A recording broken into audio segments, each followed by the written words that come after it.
This Week in Books, hit the Hunger Games casting couch and find out how a nice Jewish girl ended up in a harem.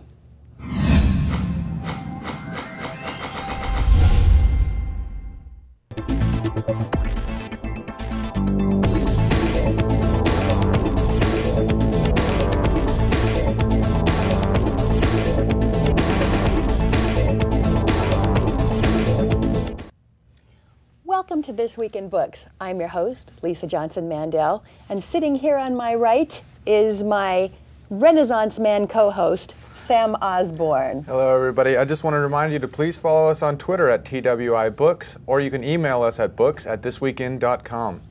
Thanks, Sam. We have one of the most interesting authors I've ever interviewed here today with us. Talk about a life story. Oh, it's amazing. But before we get to that, we have a new sponsor. Why don't you tell us a little bit about it? Yeah, I wanted to tell you a little bit about this new thing. It's called TakeTake.com. They're a new startup. They haven't launched yet, but you can go to TakeTake.com and request to be added as a friend. It's basically a social networking service for your stuff. You can go on there and talk about your haves and your wants. Basically the stuff you have, the stuff that you want, whether you like it, whether you don't.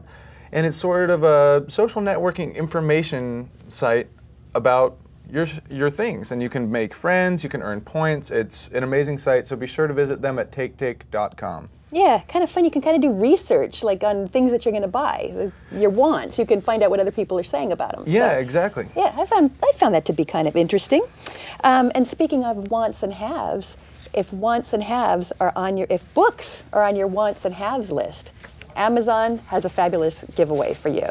Now, I know some people have issues with Amazon because they feel like they're contributing to the demise of brick and mortar bookstores, which we all know and love. But I'll tell you, this giveaway is so great for any reader who doesn't want to spend a fortune on books. They're giving away 10 bestsellers, and all you have to do to get those 10 bestsellers is to sign up for their email alerts on current releases and best-selling lists, which is great for me because I follow those releases religiously. I mean, right. that helps me decide on what I'm going to get. So anyway, you sign up for that, and then your name will be in a drawing, and 15 people are going to get the top 10 bestsellers of last year. And Sam, tell us what those bestsellers are, because they're amazing. Yeah, coming in at number 1, we have The Immortal Life of Henrietta Lacks. Number 2, Faithful Place, a novel. By Matterhorn, a novel of the Vietnam War. I read that and I really, really liked that. Unbroken, a World War II story of survival, resilience, and redemption. You also will be getting The Warmth of Other Suns, the epic story of America's Great Migration. Freedom, a novel. The Girl Who Kicked a Hornet's Nest, everybody knows that one. To the End of the Land, Just Kids, and finally, The Big Short, Inside the Doomsday Machine. So it's an amazing giveaway. It's close to $300 worth of books. Yeah. So and like Lisa said, it's super easy to do. Just go on and register. Just if you Google Amazon book giveaway, it pops right up. Yeah, it's important to we would give you the link, but it's really long and complicated, so just Google Amazon Books giveaway, and then it'll take you right to it where you can sign up for that. So anyway, and it's like $260 worth of merchandise and about a year's worth of entertainment, depending on how fast you can read. So, hey, speaking of entertainment, readers, I want you to know there's still time to read Water for Elephants before the movie comes out. This is part of our segue into the next segment, which is books on the big screen. We're going to talk about Water for Elephants and the casting for that. I love that book, and of course, as we all do, I pictured the different characters in my mind, and I always think, who would be the best person to play this? Don't you? Don't you do the same thing? Oh yeah, I mean, how can you not? I feel like we've become the TV movie generation, so now kind of whenever I watch a movie, I'll think of, the book and whether or not it'd be better, but the same thing with the book and the movie. I always think of kind of, who would I have play this? Exactly. It's always Christian Bale when the guy's hardcore. For me, like a universal go-to. It's just, yep, Christian Bale, he's badass. I'll use him. I love it. He's been getting a lot of awards lately, and I bet he's going to get a lot more. Oh, yeah. No, for The Fighter this year? Oh my gosh, amazing. But anyway, that was a movie that was not taken from a book, but it was taken from true life. But Water for Elephants, I think they really got the casting right. They have Reese Witherspoon as the trapeze artist, and they have Christoph Waltz as the bad guy. He does such a great bad guy. I don't know if you saw Inglourious Bastards, but man, he was good. Yeah. And then they have Robert Pattinson as the lead character, who is an American guy. I think it's in the Depression era, if I recall completely. And I think he'll do a good job if he can just lose the British accent. What do you think? I mean, can't we do better than Robert Pattinson for an American guy as a, or, you know, he's British and kind of a tool. I feel like we could get, we have a wealth of totally reasonable people that we could draw on that aren't right. I mean, I am biased because, you know, I'm part of the people that didn't get Twilight and just don't get the phenomenon. So pretty much anything he does, I have to hate him for it. But at the same time, it's just, you know, it's the same thing with, I don't know. I liked him in Harry Potter, though, right? Yeah, but he died immediately. That was kind of my favorite thing he does. He was in it for like 10 minutes and then he gets shot by Voldemort right in the chest. And I was kind of like, well, he's dead. I don't have to worry about him anymore. But see, part of it is the fact that you're a guy. Yeah, it is. You're a guy. You don't get his charm. Well, and it also is offensive to me because I'm always threatened by him because every girl, for some reason, sees him as all that is man, and I'm just categorically nothing like him. So it's a jealousy thing. I'll give you a little bit of jealousy. That's all right. I like you better than Robert Pattinson, and I would much rather have you as a co-host than Robert Pattinson any day, despite the fact of the incredible ratings we would have. I still win. If you're watching Robert Pattinson, I won this round. Yeah, you do. Okay, and speaking, I mean, the big casting news, the stuff that everybody's talking about right now, is the casting of Hunger Games. Yeah. Hunger Games, you know, and Hunger Games is what Twilight wanted to be. I have to say, it's not classic literature, but it's much better written than Twilight. And yes, I confess, I've read both series and really enjoyed the Hunger Games a lot more just because it was so much better written and the characters are so compelling and people are just talking. The world is abuzz. Well, the Hunger Games world is abuzz with who is going to be cast in the different parts. Now they just got director Gary Ross on. Oh, really? And yeah, he's going to do a great job. He's got Secretariat, he did Pleasantville, and these are quality films. They're not just like teen thrillers. They're really quality films. So I think he's going to do a great job. And of course, number one is who is going to play Katniss. The lead. She is, you know, that's the most important thing. This is going to be 3 movies. The lead in Hunger Games, Katniss, who is going to play her? And no one could be better. As far as I'm concerned, the go-to person has to be Haley Steinfeld, the girl in She's True Grit, right? Yeah. And she's phenomenal. Isn't she only like 14 or something like that? She's only 14. Katniss starts at about that age in the Hunger Games. And by the time they get done filming it, she'll probably be 27. Yeah, I've never seen, I mean, hers was one of the best performances by a child actress that I think I've ever seen. It was unbelievable. She's incredible, and she came out of nowhere. This is her first movie. She'd never done a television show, anything. Like this year's Precious. Yeah. I can't pronounce that actress's name. I can't remember that actress's name. No, I mean, she is so talented, and I think she has the gravity that she needs for this part, because those of you who have read it know that Katniss is a very serious young woman, and very grave, and I really think Haley Steinfeld could pull it off. So that leaves a lot of speculation now on who is going to play Haymitch, who is sort of her handler and her guide. And he's sort of a drunken lout type that ends up being sharp and supportive in the end. Oops. Well, I hope I didn't spoil anything with that. Well, there was a lot of talk about Johnny Depp and Hugh Laurie being Haymitch, and until they've now thrown Robert Downey Jr.'s hat in with that. And I think that's what a lot of people kind of picture Haymitch as. I mean, clearly Johnny Depp can play a drunken lout. He was Jack Sparrow. Hugh Laurie, House, kind of the same thing. But, you know, Robert Downey Jr., anytime he gets his hands on something, he just makes it so good. You know, Iron Man, everything. I still think to this day my favorite role he ever did was Chaplin. Oh, well, he was nominated for Academy Award for that. Yeah, and, you know, so I think he's phenomenal. And especially given Haymitch's background and Robert Downey Jr.'s kind of personal history, you can lend a bit of credence to the drunk lout role. Yeah. Now be careful or you'll get in trouble like Ricky Gervais did at the Golden Globes. Oh, he'll be fine. He's Ricky Gervais. If you do have any suggestions for the casting of the Hunger Games, email us at books@thisweekend.com. We'd love to hear from you, and of course we'll keep you updated as to, you know, what happens with the casting of Hunger Games. Yes, and we'd love to get your input. Who knows, maybe we'll put a bug in the right ear. Now, speaking of casting for books, as I read Some Girls, My Life in a Harem, written by Jillian Lauren, who is our guest today, I thought, who would be a great person to play her? And after meeting her in person, well, Jillian, it would have to be you. Welcome to the show, Jillian. We're so happy to have you here on This Week in Books. Thank you so much for having me. I'm excited to be here. The book that you wrote talks about how you went from being just a normal little girl in New York, from a pretty average family, and then going to stripper, escort, harem girl, and now you've come full circle and you're a happily married mommy blogger. Right. I am. I love that journey, and I am so impressed by the courage it must have taken you to put your life on paper, because you don't pull any punches. There are some really, I mean, there's some gritty stuff in there. Right. Well, you know, I think that the only way to write a book like this is no holds barred. You know, and otherwise you run the risk of being coy. I think that, you know, my whole point was to be radically honest and to present, you know, the most honest and authentic story as I possibly could.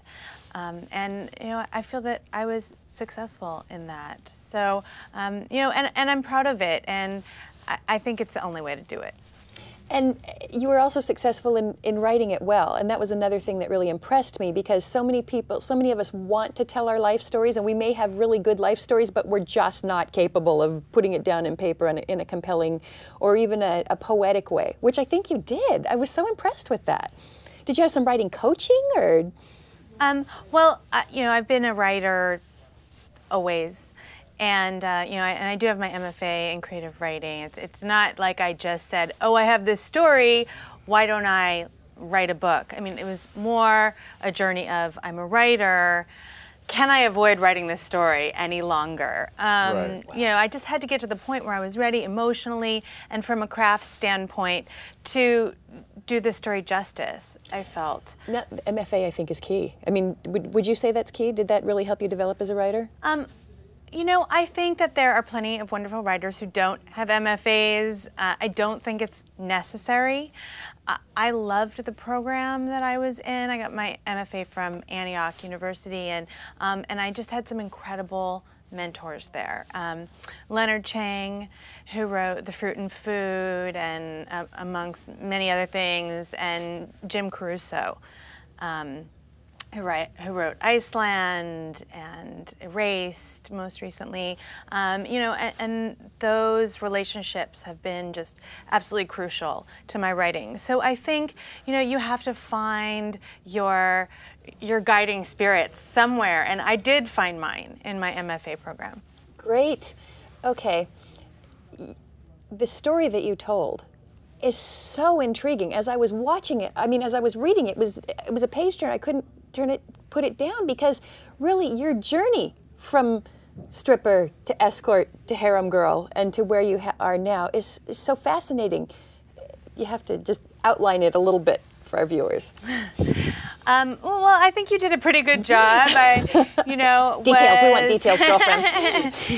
I was, you know, from an average middle-class Jewish family in New Jersey, and you know, I always had this real drive to have an extraordinary experience of life, and was always quite theatrical and exhibitionist from the time I was born, I think. So you ran around naked, and your parents would take pictures of you, or? Yeah, for sure, you know, naked or with like a bowler hat and a feather boa on, you know, and sing songs from cabaret at the dinner parties. So then, As you do when you're 3. I know my son certainly does. Or Lady Gaga, or his own version, whatever.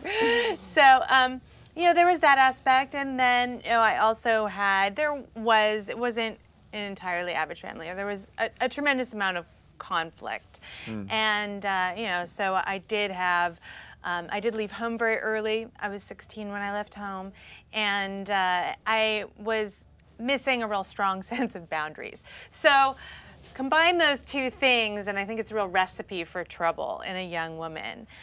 So, you know, I started stripping in New York once I dropped out of college. Yeah, you didn't just leave home and then suddenly, hi, I'm going to take off my clothes for a living. No, I didn't. I left home. I went to college a year early. I went to NYU Theater School. I decided I was done with theater school. I was ready for life.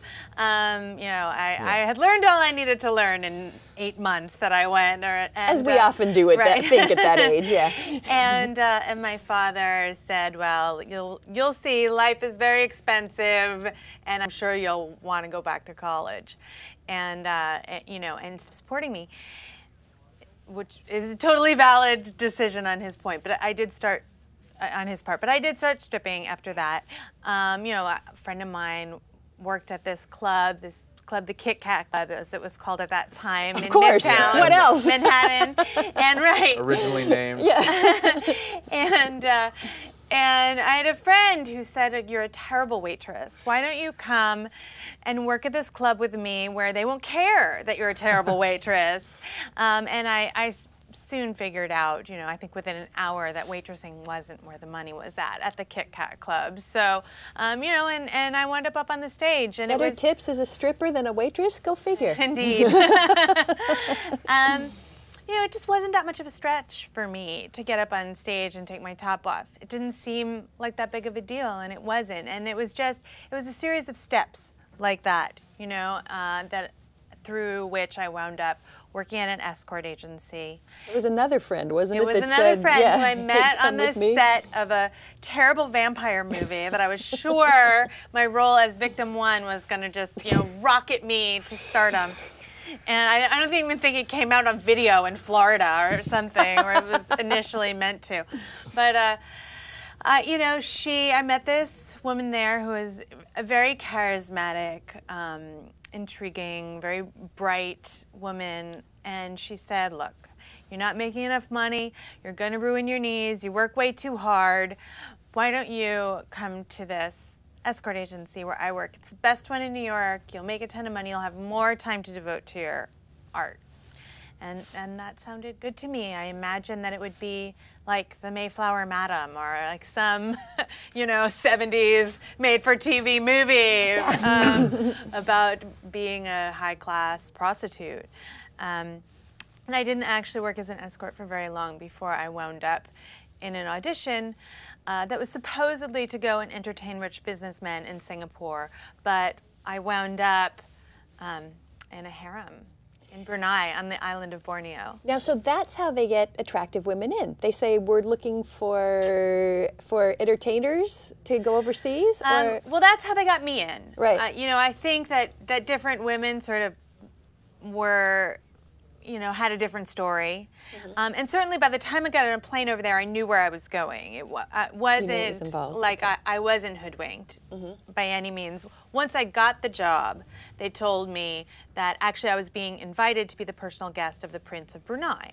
So I did know where I was going. They didn't kidnap you and tie you up and drug you and then not at all. it wasn't white slavery or anything. That it wasn't, and certainly it's a problem of epidemic proportions, you know, that women are being sex trafficked around the world right now. I was incredibly fortunate that I got on a plane to go to Southeast Asia, and, you know, I actually wound up in a consensual and fairly respectful situation. I don't think it's a great idea to do that. I don't think most women who, you know, get on a plane to a foreign country for sketchy employment wind up in as good a situation as I did. Well, I have a question about that, you saying it's not a great idea. You know, this book, it kind of, when I first started reading it, it reminded me a little bit of Pam Anderson's book Star, or Jenna Jameson's book, you know, How to Make Love Like a Porn Star, Cautionary Tale. Is this for you, I know it's not an apology, but was this book kind of a way of reconciliation, or more to the point, why did you feel the need to write it? Was it, you know, why now, and sort of what was your process? What brought it out of you? What kind of, you said that you needed to tell this story and you tried to avoid telling it as long as you did. What was it about doing this, you know? Well, you know, it's not a cautionary tale, and nor did I try to glamorize this, you know, unusual and exotic lifestyle that I participated in. But I really wanted to explore the complexity of it, you know, because it was a little bit of both. You know, it was a little bit of a soul stealer, and it was a little bit of a, you know, fantastic adventure. Of course. And so, you know, I also really wanted to honor my story and to encourage other women to be able to have a dialogue about these choices we make. And I get emails from women every day who say, well, you know, my choices weren't quite as bad as yours, but I really relate to you because I did A, B, and C things. And, you know, and now I'm married to a police officer in, you know, Wisconsin, and I don't feel like I can tell anybody. Right. About my past, and I have this secret that weighs on my heart, or I, you know, and so I really want to take the shame out of at least my one story, you know, the one that I have control over, and say, you know, this is who I am, and this is what I did, and there are a lot of sides to it. It's a big gray area, and you know, I'm not coming down like, you know, this is a terrible thing, and you know, it completely broke me, or no. You know, I lived in the lap of luxury and it was fantastic. Well, and I have to say, I mean, maybe I don't know why I feel this way. Maybe this is more about me, the way that about me, because I do feel this way. But I have to say, harem life didn't look so bad to me. I mean, you got taken on great shopping sprees. Parties all the time. You could spend your days however you chose. You could be working out. You could be playing tennis, right? I mean, it sounded pretty good. Granted, you're around a lot of catty girls, and I think the competition and the pressure was one of the things that you liked least. Am I correct? Yeah. And and then, so maybe you have to have sex with a guy on occasion. You know, maybe you might not even be chosen. But, right. So, well, no, and most of the women weren't. And I actually liked the guy. I mean, you know. So tell us about that. Tell us about how you were chosen, and it wasn't a bad thing for you. No, and you know, I certainly think very different things about love now than I did then. But I would have told you I was in love with him at the time. And so, like I said, there's a lot of gray area. You know, yes, I was there with 40 other women, and I was paid to be there. And also, I had a relationship with him that felt, in some ways, like he was my boyfriend. And so you felt cherished? No, I didn't feel cherished. I okay, okay, that's a big, strong word. How did you feel like? I mean, how did you feel about he? How did you feel he felt about you? I feel that there was that he did recognize something in me that was unusual, you know, and that was attractive to him. He picked and you out of different 40 from the other women. women. Right. He's a very bright guy, you know, and we were able to converse about a lot of things, and you know, and I think he recognized that I was coming from a place that was just maybe a little bit different than a lot of the other women there. And so, you know, I did feel like there was something genuine between us in that way. I wouldn't go so far as to say cherished. Okay. So I think that one of the really interesting parts of your book, too, is that you talked about the nationalities of the women in the harem, that there were definite groups. Tell us a little bit about that. Well, I was one of the first Western women in Brunei. So there were only 3 of us to start with. Now, Western, you mean from the U.S.? From the U.S. I mean, and there was like a Danish model who came and went, and a woman who sort of lived partially in England and partially in Hong Kong. But for the most part, the women were from Southeast Asia. So they were from Thailand, Indonesia, the Philippines, and Malaysia. And there were different seating areas for each group. Whoa, okay. And And there was sort of a very complicated class system there, and it, in some ways, was predicated on who his top girlfriends were. So his main girlfriend was a Filipino woman, a Filipino soap opera actress when I was there. And she actually became my closest friend there. And I was number 2 for a while, not for the whole time, but I was number 2 for a while. And so there would be sort of different shifting alliances and, you know, between the groups of women. And it was an interesting interplay to note. Afterwards, you came home with a lot of money, Yeah. and here you are. Tell us about your life now. I think it's so interesting to go from there to where you are now. Well, my life now is sort of the anti-harem, you know. You know, I've been with my husband for almost 9 years now. And he's a prominent person. Do you mind telling us? He's a bass player. He plays bass for the band Weezer. You know, so it's not like we are. I don't know what, you know. Like I'm married an actuarian or something. Yeah. It's not Father Knows Best. We still do lead sort of a rock lifestyle, but you know, we have a beautiful, amazing, almost 3-year-old boy, and you know, I spend much of my time as a mommy and the rest of my time as a writer, and you know, I try to stuff in some like yoga around the sides, and you know, and my life is very much in this you know, domestic routine now. Tell us about your next project. Well, my novel, I'm very excited about it, is coming out in October. It's called Pretty. And, you know, many of the characters are culled from my life, but, you know, the narrative is not. And, you know, and it's about a woman who survives a terrible car accident that's partially disfiguring, and she winds up in a vocational beauty school program and living in a halfway house, a state-sponsored halfway house. And so it's a novel about recovery, and it's about you know, the place of sort of beauty in our lives, particularly as women, and it's about faith and family. I had one final question. So you talked earlier about how your idea of love was different when you were younger and living in the harem and sort of than it is now. Can you talk, was it ever difficult for you to reconcile your past with your husband or with your child, or is that something that was just kind of a smooth transition? Well, with my kid, it's super smooth because he's like 2. Yeah, well, so he has no understand. problem with it. You know, but I mean, really, my husband is fantastic, and he always has been.